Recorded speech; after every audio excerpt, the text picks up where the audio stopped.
You don't need so much. There are people who say, the fact that I've arrived in this service, I'm not going to die. That's a man of faith. And then another one comes in the same service and says, lay hands on me, I'm going to die. In the same service, where a woman saw Jesus pass by, and she said, if only I don't need his phone number, I don't need his WhatsApp page, I don't need to go on Facebook, I don't need to have a special appointment with him, I just need to touch the hem of that man's garment, and I shall be made whole. We found a guard in there's a hotel called Royal Suites. I don't know who I was with. Was I with Mark? I think I was with Mark. And this man saw me. He says, Apostle Grace, I have testimony for you. And then I was a wedding. So I come out and say, tell me. Do you know I got your sermons and I put them on my phone, and I started listening to these sermons. I saw the phone. It was a very old phone. I don't even think it can hold 2 sermons. I think he had like 2 or 3 of them. Then he puts them on a phone. My sermons. He puts them on a phone. And then he said his mother, I think, was diagnosed with cancer. And she went to hospital and there's nothing they could do. So the guy he said, Mama, I'm coming to heal you. I think I was, Julius, were you there? He said, I'm coming to heal you, Mama. Then he got his mobile phone. He reached his mother and put on my sermon. And he put it on her breast where the cancer was. Says, don't worry, healing is taking place. The mother healed. Glory to God. Glory to God. So the guy told me, now, I don't waste my time. If she feels headache, I just put. Oh, my legs are paining, I just put your sermon and I put on her legs. That's a man of faith. And somebody needs an appointment with you to be healed. Are you hearing what I'm saying? Tell your neighbor, don't limit God. Don't limit God.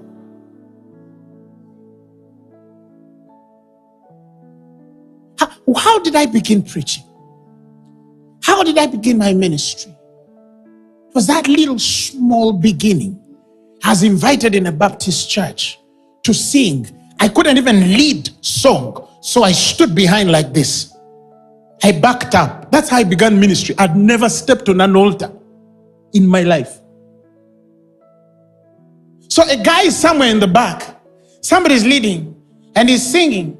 I'm even shy. I'm closing my eyes. But God is saying something has begun. You don't have a clue.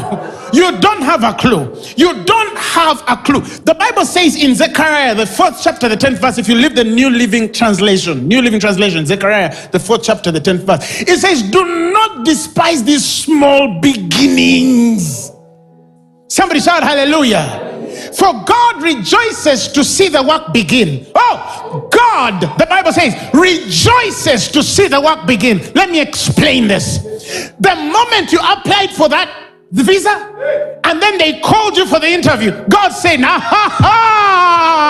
they've called my daughter. Do you understand what I just said? You don't need to know more than that.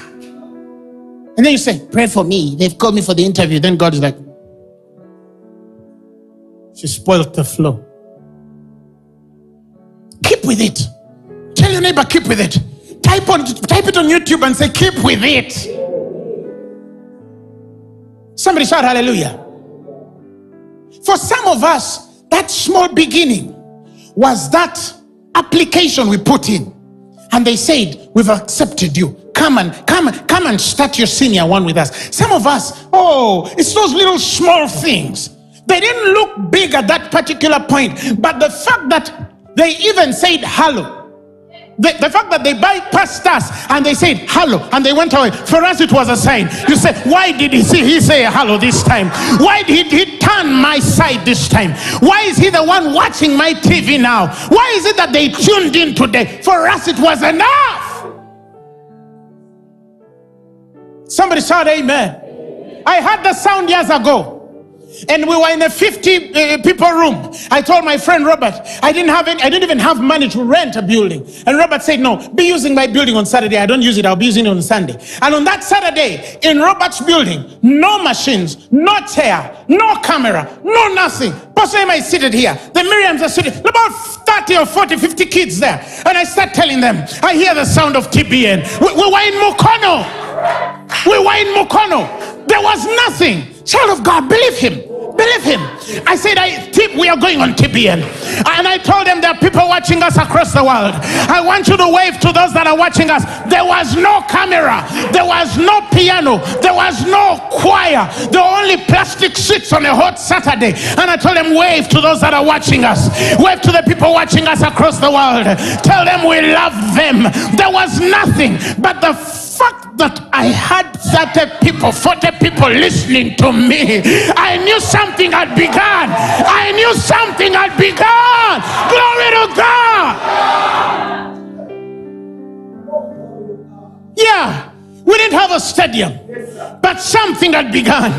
We didn't have equipment. We were using our mouths, but something had begun. We sat on boda, those little bikes. They put you on a boda, and they take you 40 kilometers inside Gerenge. You're going to preach to people who came driving, but you have this joy in you. Why? Because you hear certain sound that certain people are not able to hear. I remember coming from my hostels every night.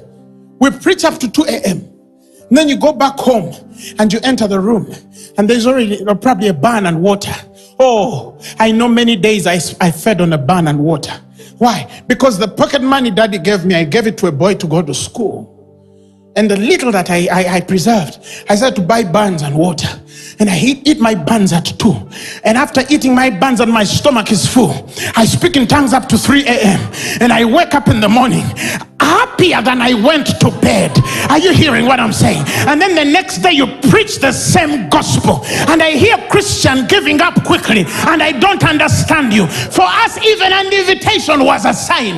Whether the church was poor, whether you were paid an allowance or not, what do they call it? A love offering or not, it did not matter. One time I remember I took a car, paid my fuel close to about 300,000 shillings, went to Kayunga, and I entered this overnight. And they bought a man crippled in both feet. Both feet. As I'm preaching faith, they threw the man on the pulpit. It was the beginning. I asked the man, do you believe you can walk? And he said, yes, I believe I can walk. So I tell him, get up in the name of Jesus and walk. And the man walked and started dancing and dancing. And I told him, I'm taking your cane back to Kampala. He had not walked for a long time. He got a disease and it crippled him. Both feet, he was seated like folded. Both feet were folded. And after that service, the pastor gave me 20,000 for love offering. I didn't complain. Because for me, money didn't drive me. The fact that I was given an opportunity to speak about Jesus Christ, I knew something was beginning. I could not explain how far it was going, but I kept hearing the sound telling me of the increase of his government and the peace thereof.